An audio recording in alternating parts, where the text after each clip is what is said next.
Teka, look at this. Why do you seem happy? Look at this.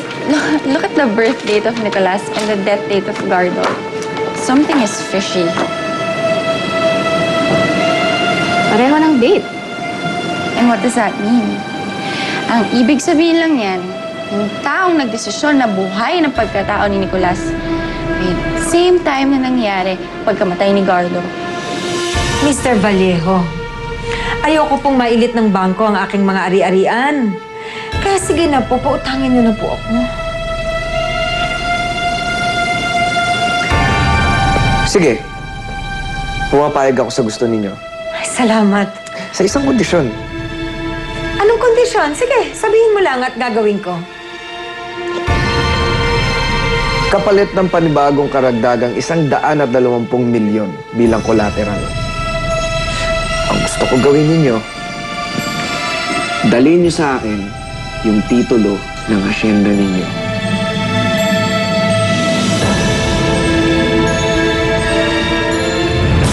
Ayaw niyo kasing maniwala sa akin. Kaya nangyayari to sa atin ngayon ay dahil si Gardo at si Nicolas ay iisa. Will you stop?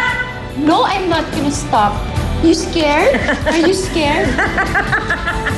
Bago ko ibigay sa iyo yung inihingi mo, yung perang inuutang mo sa akin, ang gusto ko, hanapin mo yung totoong pumatay kay Don Luis. Hanggat may bragansang buhay sa mundo, hindi maaaring mabuhay ng ligtas ang isang balyente. Alam ko naman pinaghirapan mo to ng buong buhay mo eh. Mawala na sa akin ang lahat. Huwag lang ang asyenda at ang villa. Kakalalaki ka na! Oh! Piping! Bakit parang pinagtatanggol mo pa yung lalaki yun? Bakit? May gusto ka ba sa kanya? Kung noon, nagawa mo ko paikutin. Para magkaroon ka lang ng relasyon kay Armando, pues ngayon hindi na ako papayag. Gardo, Hindi na ako si Gardo. Nicolas Vallejo. Yun ang pangalan ko.